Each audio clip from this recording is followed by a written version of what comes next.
बिहार में पहले चरण के लिए चुनाव प्रचार खत्म हो चुका है। इधर 12 राज्यों में स्पेशल इंसेंटिव रिवीजन यानी कि एसआईआर की प्रक्रिया भी शुरू हो चुकी है। यूपी, पश्चिम बंगाल, तमिलनाडु जैसे 12 राज्यों में 7 फरवरी तक घर पर सर्वे होगा, लेकिन प्रोसेस शुरू होते ही घमासान भी छिड़ गया है।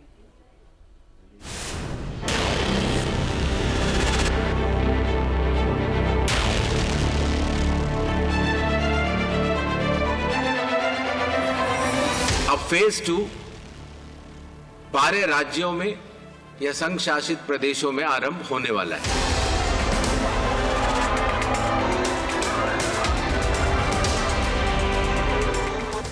और अपने का पास से 1000 करके छुपाया तो हम क्या बोलेगा? चोरी किया, चोर को जवाब देना बोलो।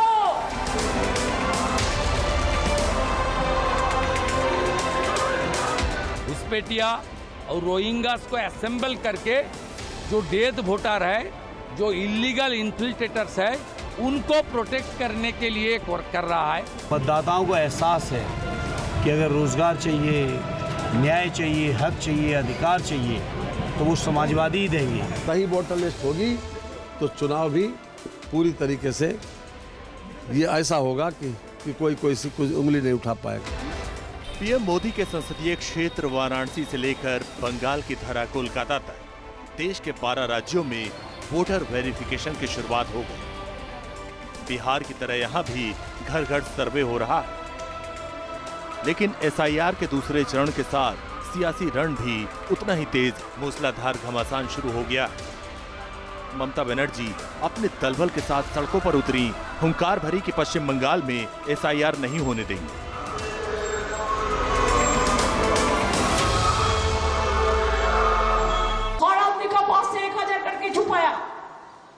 तो हम क्या बोलेगा? चोरी किया, चोर को जवाब देना बोलो।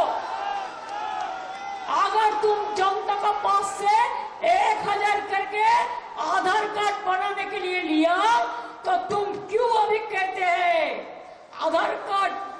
No Aadhaar for voter list, no Aadhaar for ration card, लेकिन बैंक में जब आप अकाउंट करने जाता है तो आधार लिंक चाहते हैं। तो क्या है, किसका साथ गद्दारी कर रहा है?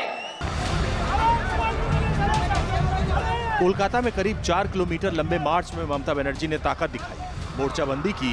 सवाल उठे कि जब राज्य में सरकार ही विरोध में तो फिर सर्वे कैसे होगा?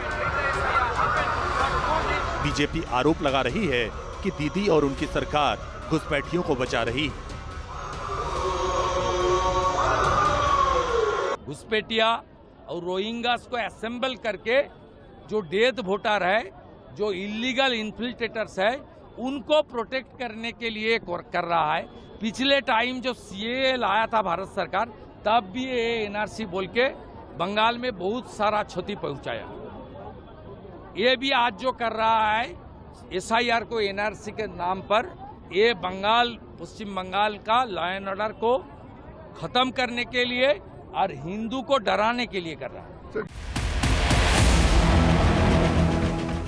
अगले साल पश्चिम बंगाल में विधानसभा चुनाव होने, पश्चिम बंगाल में घुसपैठ के मुद्दे पर पहले से ही तलवारें तनी रहती हैं। बांग्लादेश सीमा से सटे राज्यों में डेमोग्राफी बदले जाने के दावे किए जाते हैं। ऐसे में वोटर वेरिफिकेशन से नए पुराने वोटर का एक एक सच सामने आ जाएगा।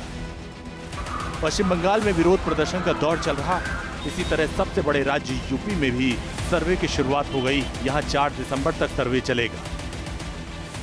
उत्तर प्रदेश में आज से ये विशेष पुनरीक्षण अभियान की है। 4 नवंबर से 4 दिसंबर तक चलेगा। उत्तर प्रदेश की अगर बात करें तो 16 करोड़ से ज़्यादा के मतदाता हैं और 1,62,000 से ज़्यादा बीएलओ, और ये पूरा का पूरा अगर अभियान कहें तो बीएलओ पे ही केंद्रित रहेगा, क्योंकि जो विशेष मतदाता अभियान ये चल रहा है उसमें करेक्शन की मुख्य ड्यूटी बीएलओ पे रहेगी।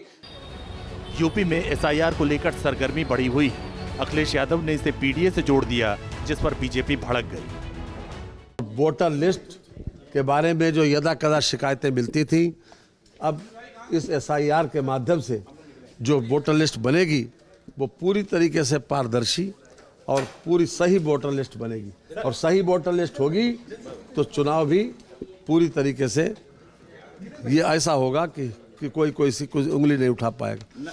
और जो लोग इसकी मुखालफत कर रहे हैं वो लोग चाहते नहीं हैं कि घुसपैठियों को बाहर किया जाए, वो नहीं चाहते। अगर फर्जी मतदाता उत्तर प्रदेश में है तो इसका मतलब ये है कि कहीं ना कहीं भारतीय जनता पार्टी की सरकार फर्जी मतदाताओं के द्वारा चुनी गई है। चुनाव कराइए। चुनाव आयोग से हमने पूछा कि घुसपैठिए कितने हैं, कोई जवाब नहीं आया चुनाव आयोग का। चुनाव आयोग जब एसआईआर पर जवाब ही नहीं देता है तो इसका मतलब है कहीं ना कहीं चुनाव आयोग पारदर्शी नहीं है। सभी 12 राज्यों में 7 फरवरी तक एसआईआर की प्रक्रिया पूरी हो जाएगी,